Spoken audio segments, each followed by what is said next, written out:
1,00,000 லஞ்சம் வாங்கி போலி பட்டா கொடுத்தார்களா? ஜமாபந்தி முகாமில் வெடித்த பரபரப்பு. உத்திரமேரூரில் இன்று தொடங்கிய ஜமாபந்தி முகாமின் முதல் நாளிலேயே பெரும் அதிர்ச்சியை ஏற்படுத்தும் புகார் ஒன்று வெடித்துள்ளது. 1,00,000 ரூபாய் லஞ்சம் வாங்கி போலி ஆன்லைன் பட்டா வழங்கியுள்ளனர் என்று குற்றம் சாட்டிய பெண் அதிகாரிகள் மீது நடவடிக்கை கோரி புகார் அளிக்க வந்த நிலையில் அவரது மனுவை வாங்க மறுத்து காலை முதல் பிற்பகல் வரை அலைகழித்ததாக பரபரப்பு குற்றச்சாட்டு எழுந்துள்ளது. காஞ்சிபுரம் மாவட்டம் உத்திரமேரூர் தாலுகா அலுவலகத்தில் இன்று தொடங்கிய ஜமாபந்தி முகாமில் நூற்றுக்கணக்கான மக்கள் தங்களது கோரிக்கைகளுடன் குவிந்துள்ளனர்.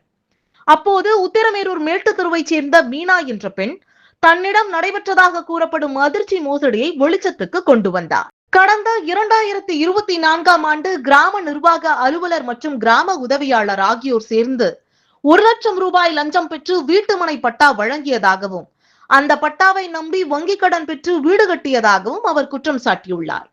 ஆனால் தற்போது வங்கியில் விசாரித்த போது இந்த பட்டா அரசின் கணினி பதிவிலேயே இல்லை, அது போலியாக வழங்கப்பட்ட பட்டா என்று கூறப்பட்டதாக பாதிக்கப்பட்ட பெண் தெரிவித்துள்ளார்.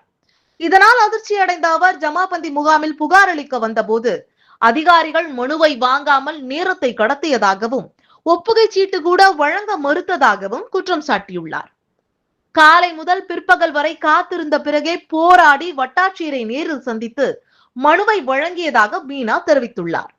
மேலும் எங்களைப் போல பலர் உத்திரமேரூரில் போலி பட்டா மோசடியில் சிக்கி இருக்கலாம் என்று அவர் பரபரப்பு குற்றச்சாட்டை முன்வைத்துள்ளார். ஜமாபந்தி முகாமின் முதல் நாளிலேயே வெடித்துள்ள இந்த புகார் உத்திரமேரூர் வருவாய்த்துறையில் பெரும் அதிர்வலைகளை ஏற்படுத்தியுள்ளது. போலி பட்டா வழங்கப்பட்டதா? லஞ்சம் வாங்கப்பட்டதா? அதிகாரிகளை காப்பாற்றும் முயற்சியா? இந்த கேள்விகளுக்கு மாவட்ட நிர்வாகம் என்ன பதிலளிக்க போகிறது? முழுமையான விசாரணை நடத்தப்பட்டு உண்மை வெளிவருமா என்பதை பொதுமக்கள் ஆவலுடன் எதிர்பார்த்து வருகின்றனர்.